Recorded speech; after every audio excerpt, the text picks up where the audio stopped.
Bapak Ibu yang saya hormati, Assalamualaikum warahmatullahi wabarakatuh.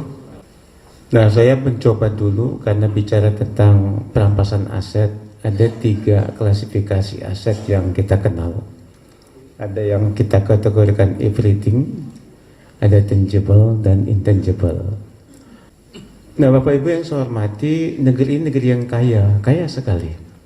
Sumber daya alam begitu banyak. Kalau kita lihat catatan dari Bank Indonesia dan PPATK, setiap tahun TKB-TK itu mengirim duit ke Indonesia sekitar 84 sampai dengan 100 triliun. Nah, ada satu olok-olok. Jadi ada jembatan-jembatan yang berbahaya, Pak, karena teritorialnya, karena konstruksinya dan sebagainya. Indonesia masuk di sini. One of very dangerous bridge in the world. Ya, ini kalau kita lihat jembatan Indiana Jones di Ciberang. Bayangkan bagaimana di situ ada Muspida, ada kepala kejaksaan, ada Kapolres, kemudian Kodim, ketua DPRD, ketua pengadilan, wali kota atau bupati, setiap bulan terima gaji atau honor. Jembatan ini rusak tidak serta-merta proses will, tapi semua matanya tertutup. Ini contoh, ini tidak jauh dari Jakarta nih. Mestinya kita sedih melihat anak-anak kita untuk sekolah saja harus bertaruh dia seperti jihad di Palestina. Ya, lanjut deh. Tapi sebaliknya kalau kita lihat ada yang mewah begini nih. Jangan lama-lama mandangnya, paling minta pulang ini bahaya. Ya, nanti Pak Gaba malu marah sama saya, belum ada pertanyaan udah pulang semua katanya. Ini Melinda D, ini mohon maaf kalau ada keluarganya, dia bukan level tinggi di dalam di Citibank itu, dia cuma humas. Tapi nasabah-nasabah privilege yang punya uang banyak, kalau butuh uang itu telepon dia. Gayus, ini Barreskrim pernah menangkap yang bersangkutan. PPATK menemukan pada orang ini dia usia sekitar 31-32 tahun, tapi kita temukan uang di kasus Tangerang 26 miliar. Di kasus kedua Jakarta Pusat 74 miliar. Nah, yang buat curious itu kita adalah pecahan uang ini Bapak dan Ibu. Kalau kita pergi ke money changer, per lembar itu 100 dolar. Tapi ini per lembar 10.000 Singapura dolar yang tidak ada di pasaran. Nah, PPATK membangun Pak teknologi baru Pak Kaba, namanya si pesat. Sistem informasi pengguna jasa terpadu. Jadi sekarang sudah data sekitar 190 jutaan nasabah terdaftar di PPATK. Jadi kalau saya ketik nama Dr. Hairul Huda, tempat tanggal lahir muncul tuh Pak. Dia punya duit di bank mana saja. Dia punya safe deposit bank di bank mana saja. Dia punya asuransi yang join dengan bank di bank mana saja. Nah, dari kasus Gayus itu menimbulkan banyak korban. Ada polisi, ada jaksa, ada hakim, lengkap sudah ini. Jadi memang dia ini pembawa malapetaka sebenarnya, ya. Dari catatan yang kami terima dari KPK 2004 sampai dengan 2013, kalau kita lihat di sini nih, jumlah uang dikorupsi dari 2004 sampai 2011 ada sekitar 40 triliun. Nah, ternyata pelakunya pun tidak sembarangan, ada 10 profesor. Ya. Ada 332 doktor. Kemudian ada 147 magister dan 119 orang sarjana. Kalau bicara tentang pencucian uang, berarti ini kira-kira meaningnya sederhana kok.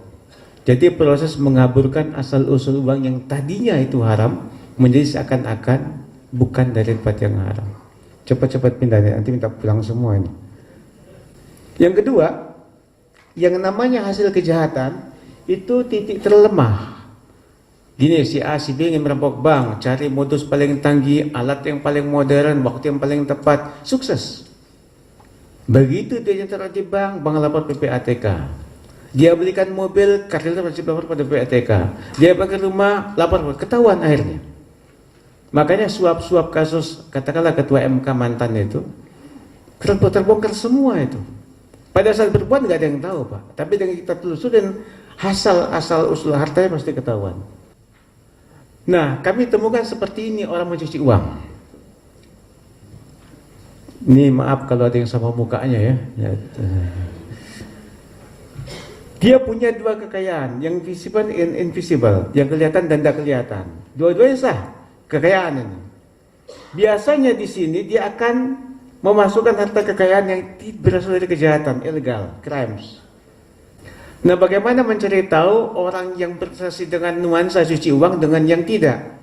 Kalau yang tidak, seperti Pak Kabar Eskrim, Pak Huda, pasti ke sini orientasinya cari untung, ya kan? Kemudian lihat aman tidak bisnis itu. Tapi kalau orang yang pencuci uang, transaksi itu tidak bicara pada aspek untung, yang penting tidak terlacak. Nah, ini contoh-contoh pendekatan follow the money yang sukses. Kasus gempa batu bara, Selat Seminar masuk kas negara, El Nusa, kemudian Milinadi, Bahasim, Gayus tadi. Nah, ini saya katakan tadi pendekatan baru yang kita bangun. Kami coba LHA kami yang kira-kira indikasi pidana masih kabur-kabur, masih samar, kami kirim pada Direktur Jenderal Pajak.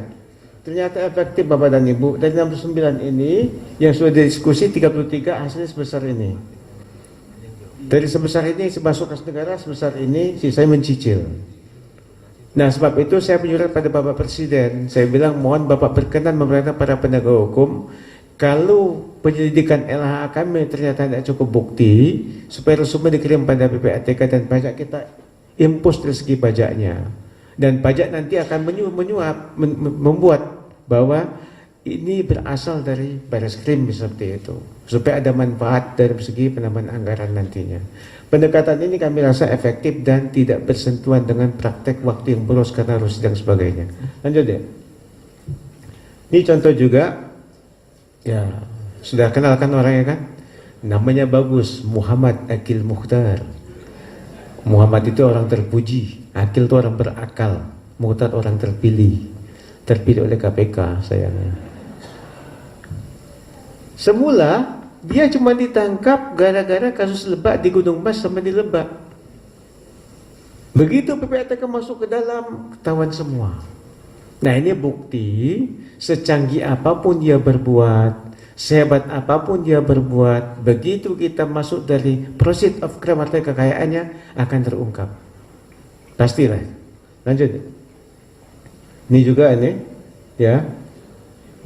Nah, kalau kita lihat semua ini karena serakah. Hidup ini sebenarnya karena A yang penting.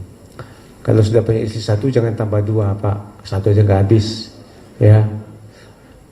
Kemudian hiduplah dengan wajar. Ya, kira-kira nggak pantas janganlah. Orang ketawa kok. Kalau orang ketawa lama-lama Tuhan akan murka. Jadi begini. Lanjut deh. Ini Bahasim tadi. Ya. Yang saya bilang 64 miliar diputar-putar sampai dengan hampir 1 T perputarannya itu. Tujuannya membuat kita bingung saja, membuat kita susah melacak. Tapi dia lupa bahwa teknologi kita cukup bagus. Lanjut deh.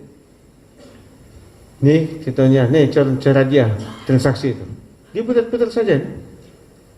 Kalau kita tidak teliti, tidak punya teknologi, pasti kita capek. Makanya seperti yang kata Pak Kabar tadi, perlu teknologi IT yang bagus.